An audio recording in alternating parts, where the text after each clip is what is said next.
Nesse vídeo eu irei demonstrar o volume de uma esfera. Para isso eu vou utilizar o princípio de Cavalier. Qual é a ideia do princípio de Cavalier? Bem, eu vou desenhar aqui um quadrado e vou fazer várias fatias nesse quadrado. Eu vou cortar ele em várias fatias. Você vai concordar comigo que o volume desse quadrado seria o somatório do volume de cada fatia.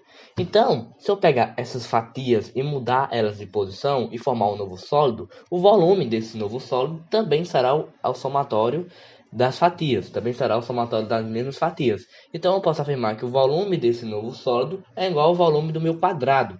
Isso porque eu só alterei as posições das fatias e não o volume em si de cada uma delas. Por isso que o volume continua o mesmo. Então, por exemplo, vamos dizer que eu afaste uma fatia para um lado. Então, por exemplo, eu afastei a primeira e as outras duas aqui eu mantive. O volume disso aqui, que eu não sei dizer o que é igual ao volume do meu quadrado, porque é igual ao volume do meu quadrado, considerando que o volume de cada fatia não foi mudado, né? Então, eu vou utilizar essa ideia de fatiar as figuras. Eu fatio as figuras e pego aquelas fatias e formo uma figura que eu sei como calcular o volume. Aí fica mais fácil. Por exemplo, eu tenho uma esfera e corto em várias fatias. Eu pego essas fatias e organizo de uma forma que eu saiba calcular o volume. Então, essa é a ideia que a gente vai utilizar, tá? Então, eu peguei aqui a esfera, eu já fiz um corte aqui, ó, de uma fatia. Aqui seria meu raio R. Ela está a uma certa distância do centro desse corte, tá? E aqui é meu raiozinho, né? Seria interessante colocar esse raiozinho em função do meu raiozão e da distância entre os centros, tá? Se você perceber aqui, ó, qual é a definição de raio? É a distância do centro a qualquer ponto da periferia da circunferência. Então, daqui para cá é risão. Então, você percebe que forma um triângulo retângulo aqui, ó, de hipotenusa raiozão. Eu posso fazer Pitágoras, tá? Então, eu vou ter aí, eu vou fazer aqui de amarelo, que r ao quadrado é igual ao meu rzinho ao quadrado mais minha distância ao quadrado. Eu vou isolar meu rzinho porque eu quero botar ele em função do rzão e das minhas distâncias. R ao quadrado menos distância ao quadrado entre os centros, né? É igual ao meu rzinho ao quadrado, tá? Agora vamos calcular a área desse setor, desse corte. Vocês vão entender já porque eu estou fazendo isso. A área desse setor, a área desse corte, que eu vou chamar de AS, seria π rzinho ao quadrado. Só que rzinho ao quadrado é igual ao meu raiozão ao quadrado menos a distância. Então eu posso substituir isso aqui. Então π vezes rzinho ao quadrado menos distância ao quadrado. Tá? Então agora vamos observar essa figura. Eu consigo formar um sólido com isso aqui, formar uma figura espacial? Consigo, porque por exemplo, ó, eu consigo formar um cone. Eu tenho uma ideia de cone mais ou menos aqui, ó. Tá? Então, eu vou pegar um cone, eu vou pegar cones, tá? Não precisa necessariamente um, mas eu vou pegar um cone. Para isso, para fazer esse cone, eu vou utilizar um cilindro, que vocês vão perceber que é mais fácil fazer cone. Não só um cone, como dois, tá? Então, eu vou colocar um cilindro aqui, ó. E eu vou considerar que esse cilindro esteja na mesma altura que a minha esfera. E se você perceber, por exemplo, o raio da esfera é rzão, então o diâmetro é 2r. E a gente sabe que o diâmetro é desse ponto aqui, ó, até aqui, ó, como desse ponto aqui lá de cima até aqui, também é diâmetro. E esse ponto aqui na vertical é a altura da esfera, que vale o diâmetro, que é 2r. Então, colocando um cilindro da mesma altura da esfera, eu estou falando que a altura do meu cilindro vale também 2r, tá? E essa parte aqui, ó, por exemplo, eu falei que forma um cone. Essa parte aqui de cima teria o mesmo raio aqui, ó, rzão, tá? Agora eu vou formar uns cones aqui. Eu vou ligar essa parte para cá, daqui para cá. Eu tenho dois cones, tá? A nossa ideia agora é utilizar, de fato, o princípio de Cavalier. Qual o princípio de Cavalier? Bem, ele fala que se tiver dois solos apoiados sobre um plano e eu pegar um plano paralelo a esse plano, caso eu estou apoiando no plano A, então eu vou pegar um plano B e vou fazer um corte, eu vou seccionar as áreas. E as áreas seccionadas, então, por exemplo, eu fiz um corte aqui já, é como se eu botasse um plano e aqui eu já tenho um corte. Só que Além, esse corte também vai ser feito aqui, porque é como se eu passasse um plano nas figuras, tá? Então, esse corte aqui também vai acontecer aqui. E se a área desses cortes forem iguais, eu posso afirmar que os volumes dos solos são iguais. Então, por exemplo, eu fiz o corte aqui, como eles estão na mesma altura, esse corte vai ser feito aqui também. E ele vai estar a uma mesma distância do centro, tá? Distância D. Eu vou fazer de azul aqui para ficar mais fácil de ser visto, tá? Então, eu vou pegar com o azul. Então, esse corte vai ser feito à mesma distância, porque eles estão à mesma altura. Então, eu cortei aqui, ó. E se a área desses cortes forem iguais, a área desse corte for igual à área desse corte, eu posso afirmar que os volumes dessas figuras são iguais. Ou seja, o volume da esfera seria igual ao volume do cone se esses cortes tiverem a mesma área. Então, basta eu medir quanto vale essa área. Eu vou chamar aqui meu raio desse novo cone aqui, ó. Eu vou chamar R1, meu raio, tá? E eu vou calcular a área disso aqui, tá? A área eu vou chamar corte 1, né? Chamei de AS. Seria o que? Seria πr ao quadrado. Então, π vezes meu raio, no caso R1 ao quadrado, tá? Elas teriam que ser iguais. Aqui eu não consigo comparar porque eu não tenho nenhum fator igual, a não ser o π. Mas observem isso aqui, ó, tá? Aqui é minha distância, minha altura, aqui é o raio. Se eu descer isso aqui até aqui, ó, e fazer assim, ó, isso aqui seria o quê? Tá? Só vou fazer um pouco mais correto. Até aqui, ó. Essa parte aqui seria a altura do cone, que vale R. A altura de cada cone vale R. Por isso que a altura do cilindro vale 2R, né? E a base do cone também seria raio. Então, se você perceber aqui, eu tenho dois triângulos. Eu vou tirar eles aqui, ó. Eu tenho dois triângulos. Eu vou desenhá-los. Tá? De altura. Calma aí. Aí eu fiz. Calma aí. Dois triângulos. De altura, raio. De base, raio. Aqui eu tenho outro triângulo. Aqui é meu R1. E aqui é a minha distância do do centro. Tá? Da distância do corte que eu fiz do centro. E eles são semelhantes. Esse ângulo aqui é igual aqui, ó, 90 graus. Esse ângulo aqui ele é comum aos dois triângulos. Então, com certeza, esse ângulo aqui vai ser igual a esse ângulo aqui. Fazendo semelhança de triângulos aqui, ó, a altura do triângulo maior sobre a altura do triângulo menor, D, é igual a base do triângulo maior, R, sobre a base do triângulo menor, R1. Tu vai ter aqui, ó, 1 sobre D é igual a 1 sobre R, sobre R1. Invertendo as duas equações, D é igual a R1. Então, olha que interessante. A gente achou que essa distância aqui, ela é igual ao meu raio aqui, tá? Isso é bem congruente, já que, por exemplo, olha, esse cone aqui de cima está dentro de um cone que o raio da base é raio e a altura do cone é raio. Então, consequentemente, se eu fizer um cone dentro desse, a altura desse cone vai ser também igual ao raio da base, que é o que a gente mostrou aqui, ó. Então, interessante. Então, eu posso trocar aqui, ó. Meu R1 é igual a D. Então, eu posso trocar aqui nessa equação que a área desse corte é igual a π vezes D ao quadrado. Agora, eu posso comparar porque eu tenho um fator comum aqui, ó. A área desse corte aqui, ó, que eu fiz, é π vezes r ao quadrado menos distância ao quadrado. E quanto à área desse corte aqui, é só π vezes a distância ao quadrado. Então, eles não são iguais.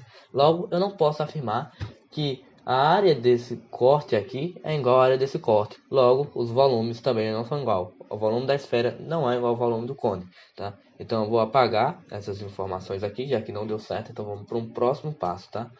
Vou apagar aqui. Essa parte aqui eu vou deixar. Vou deixar só essa informação aqui que vai ser importante.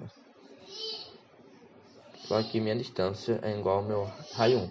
Tá? Qual a ideia que a gente tem que usar agora? Bem, se a gente observar esse cilindro, esses dois cones que eu formei, eles são chamados de clepsida. E essa área ao redor, ela é chamada de anticlepsida. Essa parte aqui ao redor. A questão é que os caras pensaram, se não deu certo fazendo um corte no cone, por que eu não faço o corte agora nessa parte de fora, que é chamada de anticlepsida? Ou seja, eu não faço esse corte aqui também, ó. tá? Eu não faço esse corte. Você acha que vai dar certo? Bem, eu não sei. Só que, olha, observe, o raio desse corte seria igual ao meu raio da base, ó, R1, seria igual, tá? Então, a ideia é a gente tirar os dois cones dentro do cilindro. Então, tirando os dois cones dentro do meu cilindro, eu vou ter essa parte que é chamada de anticlepsa. Então, é como se essa anticlepsa seria eu tirar os dois cones do cilindro. Então, eu vou fazer o corte agora, vou fazer um corte de novo. Então, vou fazer um corte pegando essa anticlepsa. Aqui, ó, cortamos, tá? Se a gente observar, eu vou colocar isso aqui para fora. Eu vou ter a seguinte informação aqui, ó. Eu vou ter o corte, ó. Só que dentro desse corte eu vou ter outro corte, que essa aqui seria a parte do cone, tá? Então, por exemplo, vou botar aqui para cima, tá? Seria o corte do cone. E essa área de dentro, ela não existe, porque, olha, essa área de dentro seria pertence a esse espaço. E eu tirei o cone dali, então de fato essa área não existe. E a distância daqui para cá é meu raio, ó, meu raio completo. Aqui é meu R1, tá? E aqui seria a área do meu corte na minha anticlepsia. E o que eu quero é a área do meu corte da minha anticlepsia. Eu só quero essa parte de dentro. Eu não quero nem o todo, nem essa parte aqui. Como eu posso calcular? É simples, é só calcular a área total e tirar a área de dentro, porque eu vou ficar só com essa parte aqui, ó. Tá? Então, essa área da minha anticlepsa, desse corte da minha anticlepsa, é igual à área total dessa circunferência, menos essa área de dentro, tá? Então, essa área de dentro. Então, a área do meu corte da minha anticlepsa é igual à minha área total, aí no caso aqui é π vezes r ao quadrado, menos π vezes r1 ao quadrado. Eu consigo colocar o π em evidência, eu posso colocar o π em evidência, r ao quadrado menos r1. E olha que interessante. Essas duas áreas aqui, elas têm que ser igual. A área desse corte tem que ser igual à área desse corte, para afirmar que os volumes da esfera é igual ao volume da anticlepsa. Se a gente analisar a equação aqui da esfera, é bem parecido. É π vezes r ao quadrado menos distância ao quadrado. O que altera é só esse r1. Porém, eu já demonstrei que esse R1 é igual à distância do corte, é igual à distância. Então, posso trocar aqui por distância. Então, tu vai ter que a área da minha anticlepsa é igual a π vezes r ao quadrado menos distância ao quadrado, tá? Dito isso, a área do corte da minha anticlepsa é igual à área do corte transversal do meu cilindro. Então, a gente, pelo princípio de Cavalier, afirma que o volume da minha esfera é igual ao volume da minha anticlepsa, tá? Então, pelo princípio de Cavalier, eu posso afirmar com certeza que o volume da minha esfera é igual ao volume da minha anticlepsa, tá? Só que a gente afirmou isso, tá? A gente achou uma saída para determinar o volume da esfera. Só que a gente não sabe ainda o volume da anticlepsa. Então vamos determinar aqui, ó. Vou botar aqui desse lado. Vou fazer de amarelo. Tá? Vou fazer meu cilindro novamente. Tá? Esse cilindro vai ser igual ao anterior. Só coloquei aqui desse lado para a gente ter mais espaço. A altura desse cilindro é 2R. Fazendo meus dois cones aqui, ó. Daqui pra cá, daqui pra cá. Dois cones, tá? E eu quero o volume da minha anticlepsa, que seria essa parte aqui, ó. Seria essa parte. Se a gente observar, a anticlepsa é como se eu pegasse o cilindro e tirasse os dois cones de lá. Então, logicamente, que o volume da minha anticlepsa vai ser o volume do meu cilindro menos o volume dos dois cones, porque eu tiro os dois cones. Então, o volume da minha anticlepsa é igual ao meu volume do meu cilindro menos duas vezes o volume do cone, porque são dois cones, tá? Então, o volume da minha anticlepsa vai ser igual ao volume do meu cilindro. A área da base vezes a altura. Então, vai ficar π, o raio aqui é Rzão, né? Lembrando.